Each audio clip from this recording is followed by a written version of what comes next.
The Senate Impeachment Court is actually proceeding accordingly with a transparent, fair, and legally sound process regarding the impeachment case of Vice President Sara Duterte. The specific certifications being required from the House are all part of the effort to guarantee procedural legitimacy and to uphold constitutional standards. These certification procedures should not be seen as traps or measures to impede, but these certification processes help prevent any legal impediment or challenges or technicalities that could undermine the impeachment process once it starts rolling and to uphold the proceedings' integrity. So, the disrespect for or attempts to undermine the impeachment court processes threaten the independence and credibility of the court and jeopardizes public trust on the process itself. We therefore encourage the public and all involved parties to participate constructively and respectfully in the legal discussions without insinuating any malice on the court. So we will be able to take questions po.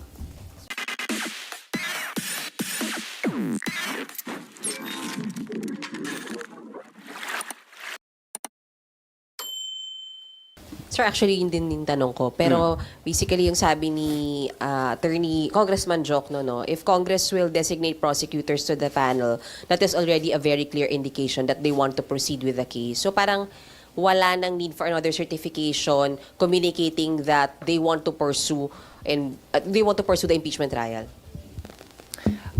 Actually, yung pag-authorize ng mga House prosecutors, no, pagbibigay ng authority, I think it will also be contained in a resolution because as you know, the Congress is a collegial body and it can only act collegially through its parliamentary procedures such as passing of a resolution or a bill.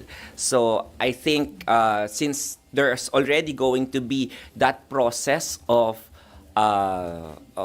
authorizing the prosecutors, so magandang isabay na lang rin po yung resolution na yon.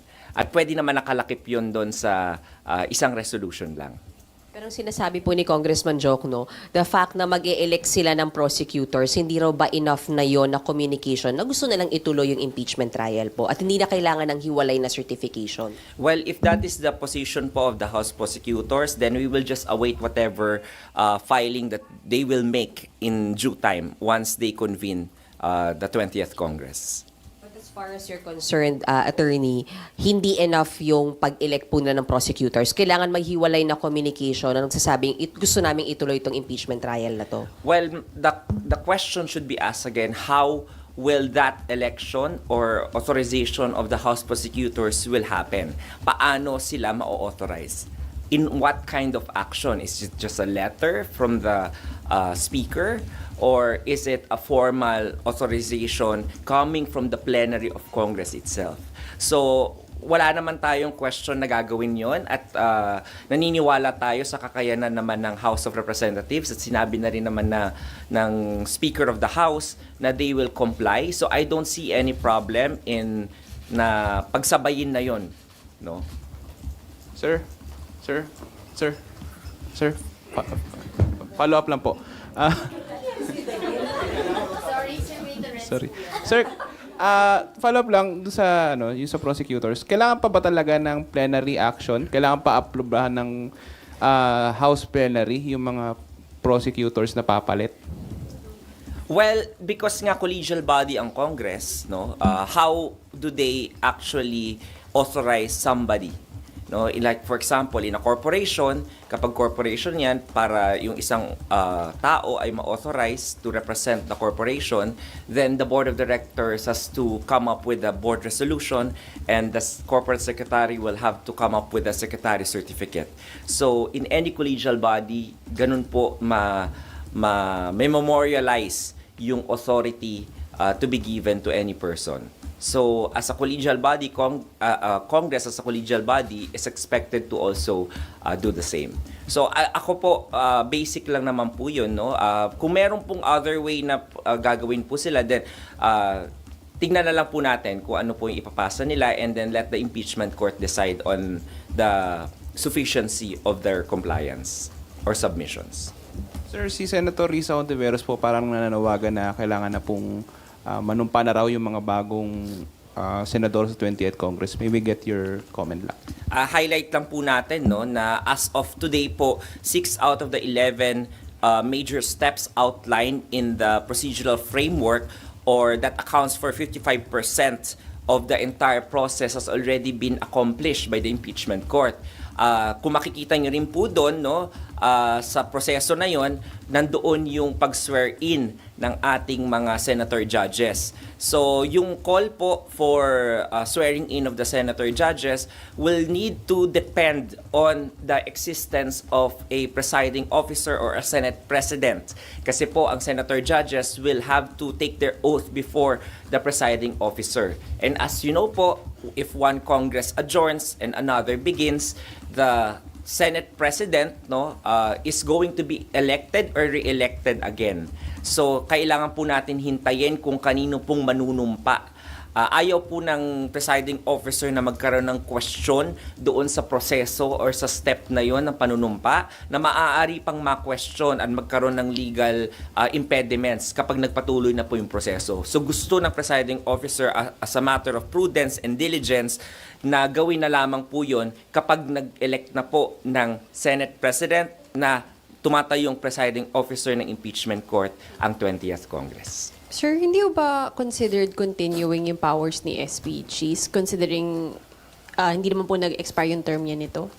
And that's one school of thought, no? Tama yung school of thought na yan. And there is another school of thought na hindi rin continuing kasi nga may adjournment nga, no? And if you see the parliamentary processes doon sa rules ng Senate as legislative body, gano'n na nangyayari sa first day nag-e-elect sila ng Senate President or kino-confirm nila yung election nung nakaupong Senate President. So because of that procedure in the Senate rules, then there might also be another school of thought who would say otherwise, contrary to your school of thought.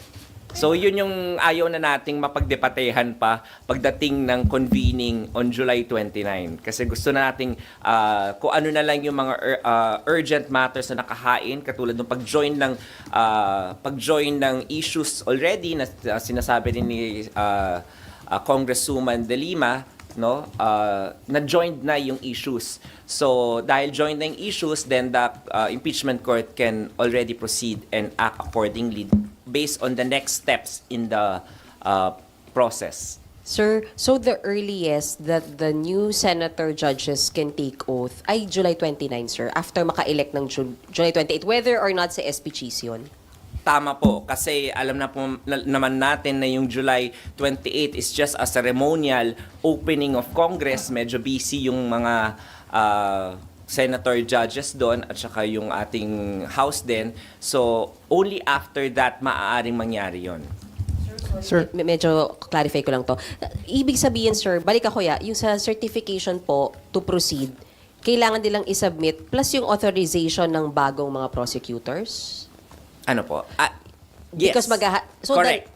dalawang compliance po, sir? Yung sa House Prosecute, sabi ko nga, pwede na siguro nilang isabay yun dahil gagawin na rin naman nila isang proseso. So, as a matter of efficiency, then the House may elect whatever they want to do on how to comply with those two processes. Kasi nga yung authority rin ng House Prosecutors ng 19th Congress has already ended when the 19th Congress adjourned. So there needs to be another authorization from the 20th Congress of the new set of House Prosecutors.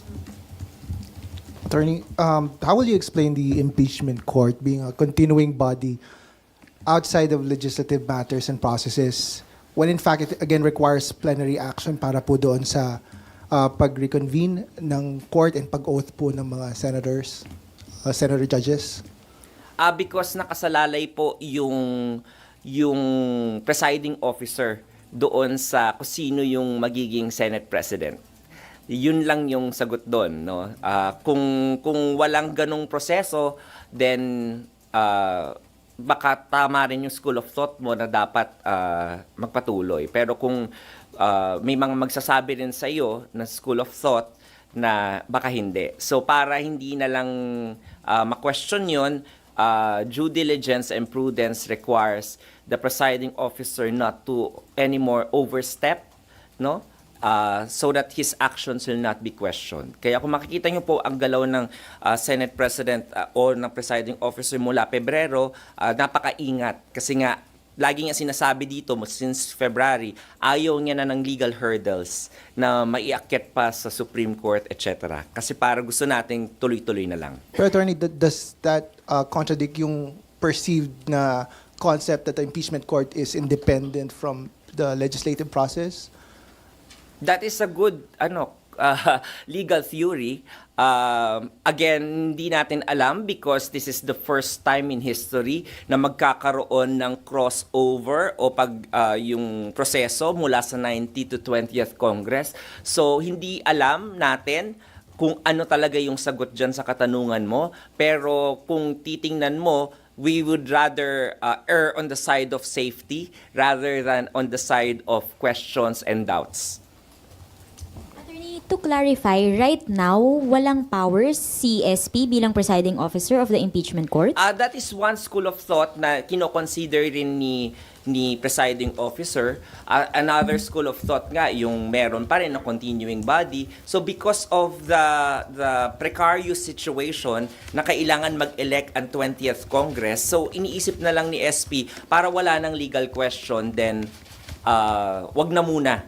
Hintayin na lang natin yung 20th Congress na maipanganak at mag-convene. So, bali, yung stand po ng impeachment court sa ngayon, wala dun sa dalawang yun? Hindi po namimili yung impeachment court dun sa dalawang schools of thought for now? More of doon sa school of thought na base sa Senate rules nga, no, consistent with the Senate rules as a legislative body, it is trying to balance that. At dahil nga kailangan mag-elect ng Senate President, malamang yung presiding officer din mawawalan ng kapangyarihan. So yun. So it is the safest position as of now because it has a basis in the Senate legislative rules. Attorney. However, sabi ko nga sa inyo, no, this is an ongoing conversation with the public. So lahat naman po ng senator judges, no, whether they like it or not, nakikinig naman po yan at nagmamonitor po. So lahat po ng mga legal theories, lahat ng mga comments and opinions ng iba't ibang mga abogado at saka mga constitutionalists, kino-consider naman po yan. So if the people will be able to proffer persuasive argument towards the convening or swearing in earlier, siguro makonsider yun. But as of now, the presiding officer would like to err on the side of safety and consistent with the spirit behind the Senate legislative rules.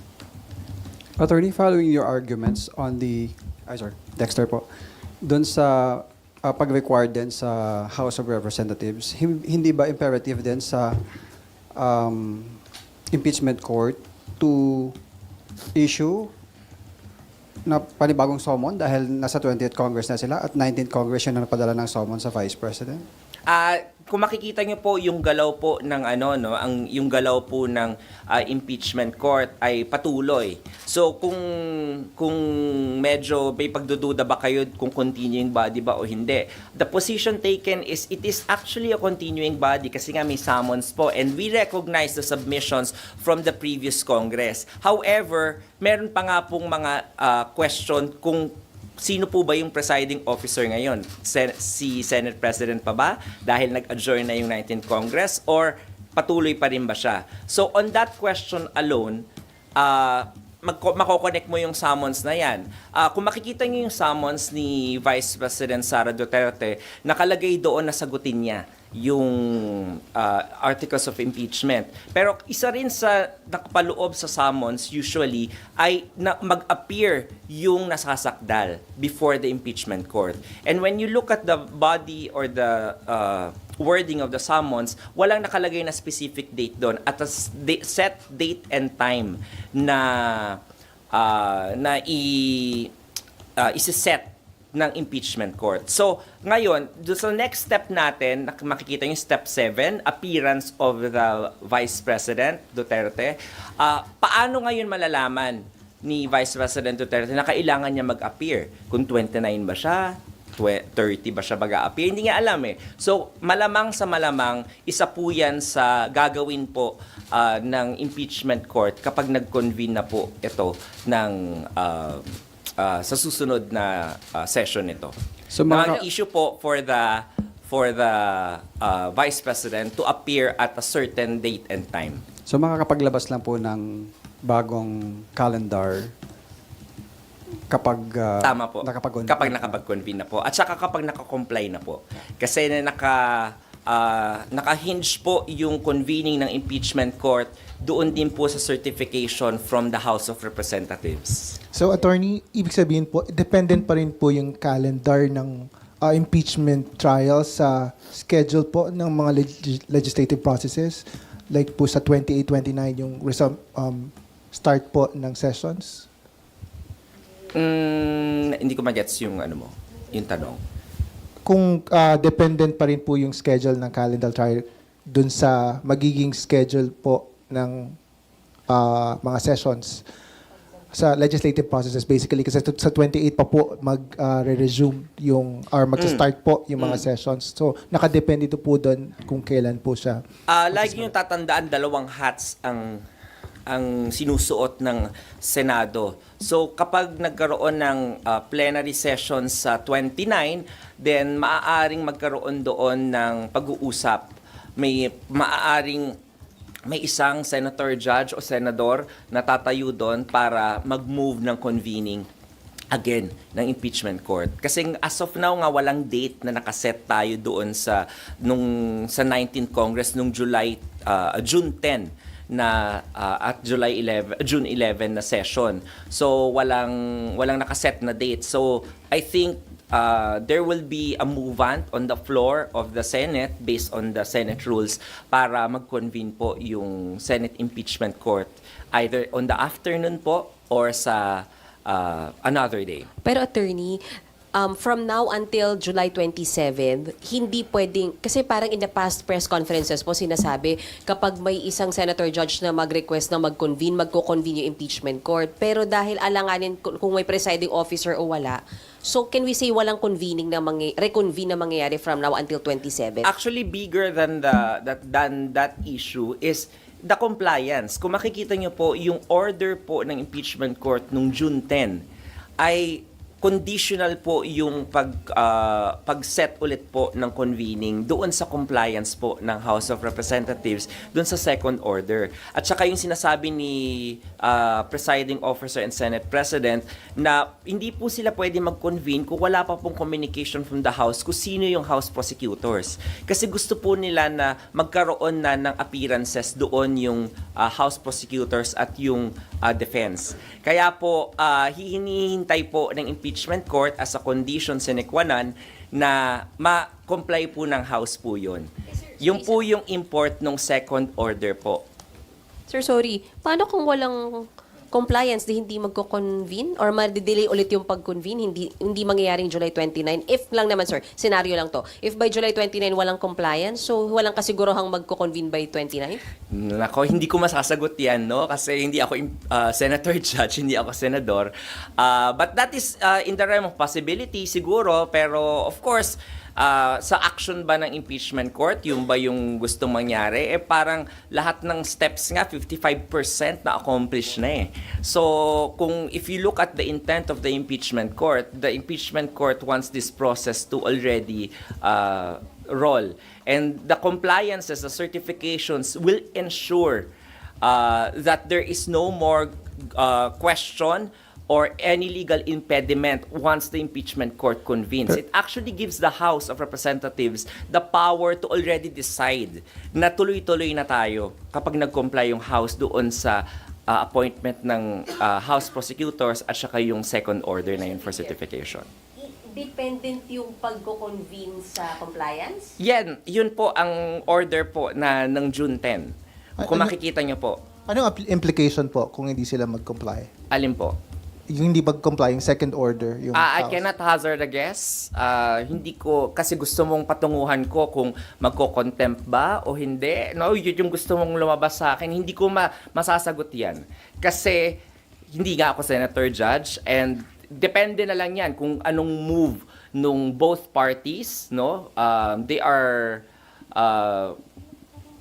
open, they are free naman to file whatever motion they want to file with the impeachment court and let the impeachment court decide on the matter. Attorney, required din sila mag-submit ng listahan ng mga bagong prosecutors, right? Kailan may deadline ba yan? Yes, walang deadline po. Because ayaw naman natin limitahan yung schedule at kapangyarihan ng House of Representatives. But the impeachment court is hopeful and is also happy na nung last day ng Congress ay nagpahayag yung Speaker of the House na they are going to comply with the 2 certifications, which they already did dun sa una. Sir, do we have an assurance na, just for example, mapalitan yung Senate President, mapalitan ang presiding officer, that whatever yung mga na-accomplish na po during the 19th Congress makikarry over? Or pwede po ba yun rin ng kung magkakaroon ng bagong presiding officer?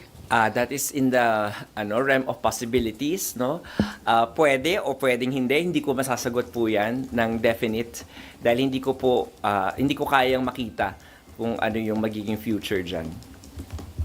So, attorney, tama po ba na wala pong pwedeng gawin and walang gagawin si SP right now as presiding officer unless he is re-elected as Senate President? Between now and until the time, wala po siyang pwedeng action na gawin bilang presiding officer ng impeachment court? Well, as of today, I think ganun yung and as based on the pronouncements of the Senate President himself during his press con last week, I think that is the policy that he is taking for the meantime. However, in the next few weeks, hindi natin alam. We cannot second guess kung ano yung baka may makapag-persuade sa kanya. So hindi ko alam.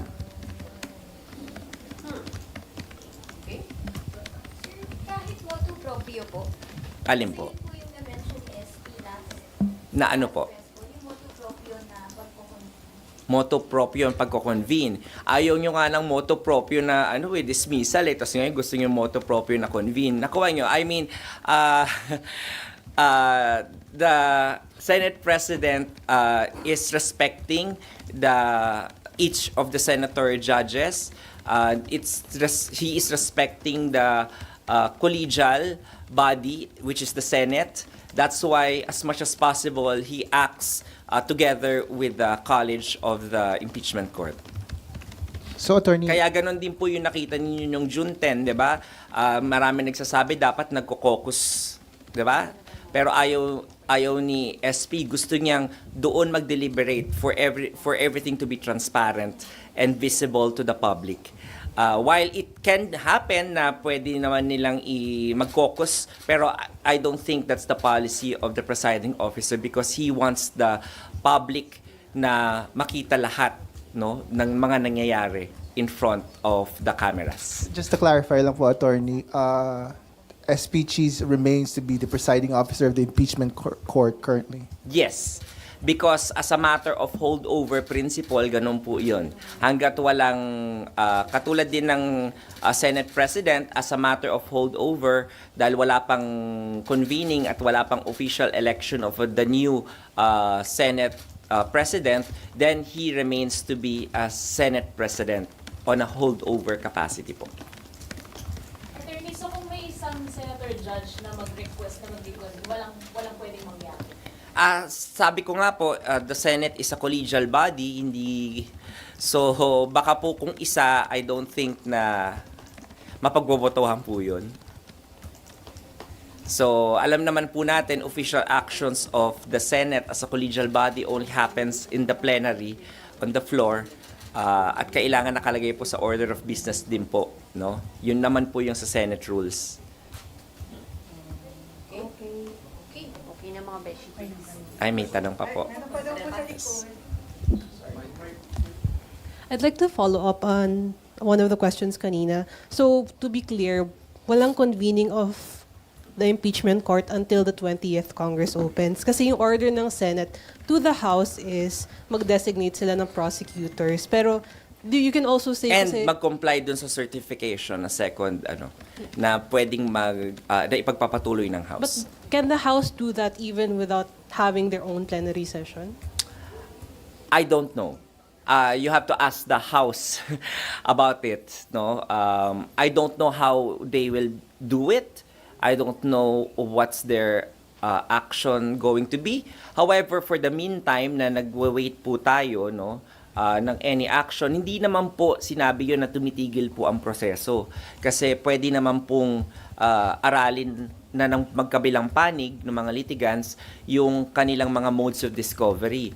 Pwede naman pong mag-avail na sila nun, mag-send ng written interrogatories para mapatawag yung adverse party witness. So, dapat yun po yung pinaghahandaan. And I think those things can be filed even before the convening of the impeachment court. Kasi po, para pagdating po ng convening on the 29th onwards, ay matakal na po kagad yun. So, yun yung kailangan na mangyari po. Sabi ko nga po, ang impeachment court po passive. Maghihintay lang po yan sa submissions ng both parties. So ngayon po, the active participation of the litigants should be the one that is encouraged.